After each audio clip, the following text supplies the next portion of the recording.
안녕하십니까. 문화테크노학과 1호학번 임사현입니다. 저는 언택트 시대의 영상 콘텐츠 소비 방식의 현황에 관하여 주제를 선정하였고, 영상 콘텐츠 중에서 OTT 플랫폼을 중심으로 논문을 작성하였습니다. 먼저 목차는 서론, 본론, 결론으로 나뉘어져 있습니다. 서론에서는 연구 배경, 목적 및 방법에 대해서 서술하였습니다. 본론에서는 언택트, 온택트, OTT 서비스의 개념 및 현황 비교 분석을 진행하였습니다. 마지막은 결론입니다. 결론 부분에서는 이 논문 작성의 목적인 시사점 4가지를 제시하면서 마무리하겠습니다.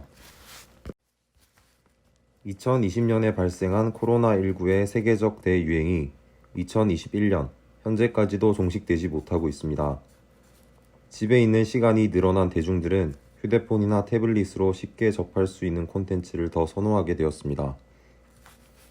문화체육관광부와 한국콘텐츠진흥원이 28일 발간한 2020년 하반기 및 연간 콘텐츠 산업 동향 분석 보고서에 따르면 영화 산업 매출이 2019년 하반기 대비 49.3%가 줄어들어 2020년 하반기 1조 5,880억 원에 그쳤습니다. 반면에 OTT 서비스의 연간 매출은 2018년 5,136억 원에서 2020년 7,801억 원으로 빠르게 증가하는 추세입니다. 이러한 흐름으로 비추어 보았을 때 영상 콘텐츠 산업이 코로나19 종식 후에도 생활 양식으로서 지속될 것이라 예상됩니다. 먼저 언택트는 언택트 문헌 그대로 비접촉이라는 의미를 가지고 있습니다. 세계적인 전염병이 유행하여 언택트가 사람들의 생활 속으로 자연스럽게 스며들게 되었습니다. 이에 더 나아가 온택트란 비대면을 일컫는 언택트에 온라인을 통한 외부와의 연결을 더한 개념으로 온라인을 통해 대면하는 방식을 말합니다. OTT란 오버 더 탑의 약자로 인터넷을 통해 볼 수 있는 TV 서비스를 뜻하는 말입니다. 과학기술정보통신부가 코로나 발생 이전에 실시한 2019년 인터넷 이용 실태 조사에 의하면 2019년 전체 국민의 81.2%가 동영상 플랫폼을 이용하고 있는 것을 알 수 있습니다. 또한 전체 국민 중 1단위로 지속적인 사용을 하는 국민은 73.7%를 차지하고 있습니다. 지금부터는 OTT 플랫폼의 특징, 기능을 구체적으로 알아보겠습니다. 먼저 넷플릭스입니다. 최근 한국소비자원은 국내 온라인 동영상 서비스의 만족도를 조사하였는데 그 결과 상위 6개의 서비스 가운데 넷플릭스가 만족도 1위를 차지하였습니다. 하지만 갈등 또한 존재합니다. OTT는 정확한 성과 측정이라는 면에서 문제를 가지고 있기 때문입니다. 이 점은 넷플릭스가 기존 극장가와 함께 상생 방안을 제시해야 할 것으로 보입니다. 넷플릭스는 다양성을 추구하는 콘텐츠도 제작하는데 넷플릭스는 올해 초 업계 최초로 다양성 보고서를 발간하였습니다. 또한 넷플릭스는 다양한 직원 리소스 그룹을 통해 사내 유대감을 높이며 이를 통해 존중받는 분위기를 형성하고 이러한 다양성이 콘텐츠에 담길 수 있도록 노력하고 있습니다. 두 번째 플랫폼은 유튜브입니다. 유튜브는 장르를 불문한 다양한 콘텐츠를 포함하면서 진입 장벽이 낮은 것이 유튜브의 성공 요인이라고 말할 수 있습니다. 유튜브는 자신들의 기업 철학 중 4가지 가치는 표현의 자유, 정보의 자유, 기회의 자유, 소속의 자유라고 소개합니다. 유튜브는 방송통신위원회가 실시한 2020년 방송매체 이용 행태 조사에서 유튜브는 전체 OTT 점유율 1위를 차지하였습니다. 이를 대변해주는 것이 이용 시간입니다. 앱 리테일 분석 업체 YG앱 리테일 분석에 의하면 지난달 국내 안드로이드 스마트폰 기준 최장 시간 재생된 동영상 앱은 유튜브로 8억 6,400만 시간을 기록하였습니다. 또한 나스미디어는 국내 PC와 모바일 동시 이용자를 대상으로 주요 서비스 이용 행태 및 광고 수용 행태를 분석하는 조사를 매년 시행하고 있는데 올해 또한 4월에 이러한 조사 결과를 발표하였습니다. 조사 결과 온라인 동영상 시청 채널은 유튜브가 91.8%의 점유율로 압도적인 이용률로 1위 자리를 차지하였습니다.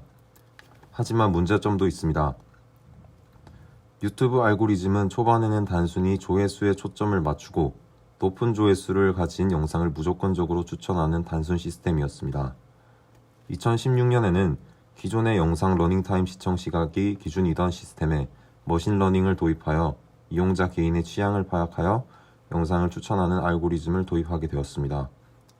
그럼에도 불구하고 이용자가 특정 흥미에 치우쳐진 추천 콘텐츠만을 시청한다면 필터 버블이라 불리는 확증 편향에 빠질 수 있다는 문제점이 있습니다. 이 점은 유튜브가 알고리즘 시스템을 지속적으로 개선하면서 해결해야 할 문제로 보입니다. 다음은 국산 플랫폼입니다. 플랫폼은 웨이브와 티빙을 선정하였습니다. 웨이브는 국내 1위 플랫폼으로 지상파 3사의 방송을 다시 보기 혹은 실시간 스트림을 통해 적시의 콘텐츠를 즐길 수 있다는 장점이 있습니다. 티빙은 웨이브와 같이 다시 보기 및 실시간 스트리밍을 통해 시청할 수 있다는 장점이 있습니다. 또한 넷플릭스와 같이 티빙 자체 제작 콘텐츠를 제작함으로써 TV 방송과의 차별화를 만들고 있습니다. 지금까지 각 플랫폼이 가진 기능과 특징에 대해서 알아보았습니다. OTT 산업이 발전함에 따라 그만큼 이용자가 늘어나고 있습니다. 메조미디어가 실시한 국내 OTT 시장 규모 추이 변화를 살펴보면 오랜 기간 동안 서비스를 제공하여 성장률이 둔화될 수도 있는 상황 속에서 지속적인 성장을 하고 있는 것을 알 수 있습니다. 2014년부터 2020년까지 시행한 성장률 조사에서 코로나 바이러스가 발생한 후인 2020년 가장 큰 폭으로 성장률이 증가한 것 또한 알 수 있습니다. 또한 크리테오에서 시행한 소비자들에게 코로나 이후 소비 방식을 어떻게 할 것인지 묻는 설문조사에서 OTT 플랫폼을 활용하여 영화를 감상하겠다라는 응답이 두 번째로 높은 응답률을 보인 것을 볼 때 앞으로 OTT 산업이 지속적으로 발전할 것이라는 것을 예상할 수 있습니다. 그렇다면 OTT 산업이 더 발전하려면 어떤 방향으로 가야 할지에 대해 알기 위해서 각 플랫폼을 비교 분석해 보았습니다. 해당 페이지의 표는 넷플릭스, 유튜브, 웨이브, 티빙을 대상으로 잡고 플랫폼을 접근성, 편의성, 콘텐츠의 다양성 및 품질, 라이브 스트리밍 서비스라는 기준을 잡고 비교 분석한 표입니다. 마지막으로 결론입니다.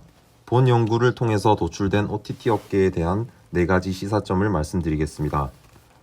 첫 번째, 앞으로의 OTT 서비스는 콘텐츠의 다양화와 함께 TV 대체제로서의 기능을 갖춰야 할 것으로 보이며 코드 커팅 현상이 지속적으로 발생하고 있고 이러한 수요를 완벽하게 대비하는 것이 주요한 과제일 것으로 생각됩니다. 두 번째는 기존 멀티플렉스와의 상생입니다. 앞으로 OTT 수요가 증가하고 극장의 수요가 감소함에 따라 넷플릭스 개봉이 늘어날 수도 있는 충분한 가능성이 있다고 보입니다. 그렇기 때문에 명확한 이익 상정이 필요할 것으로 보이고 이를 위한 기준점 제시가 필요하다고 보입니다. 세 번째, 국산 OTT 업계 또한 콘텐츠 제작은 물론 나름의 기업 철학을 설정하고 그에 맞는 콘텐츠를 제공 및 제작한다면 타 플랫폼과의 경쟁에서 살아남을 수 있는 기반을 다지는 것이라고 생각됩니다. 마지막으로 유튜브는 알고리즘 추천 서비스에 대한 개선이 필요해 보입니다. 유튜브는 지속적으로 알고리즘 형식에 대한 개선을 해왔지만 확증 편향에 대한 경각심을 갖고 이를 개선하려는 노력 또한 필요할 것으로 생각됩니다. 본 연구는 지속적으로 성장하여 우리 생활 속에 자리 잡은 OTT 플랫폼을 연구하여 OTT 업계 현황에 대해서 살펴보고 분석하였다는 점에서 시사점이 있습니다. 하지만 본 연구는 다음과 같은 한계점이 있습니다. 먼저 국내외의 수많은 플랫폼을 비교 대상으로 하지 못하였고 실제 사용자들을 대상으로 설문조사나 인터뷰를 진행하지 않았다는 점에서 한계점이 있습니다.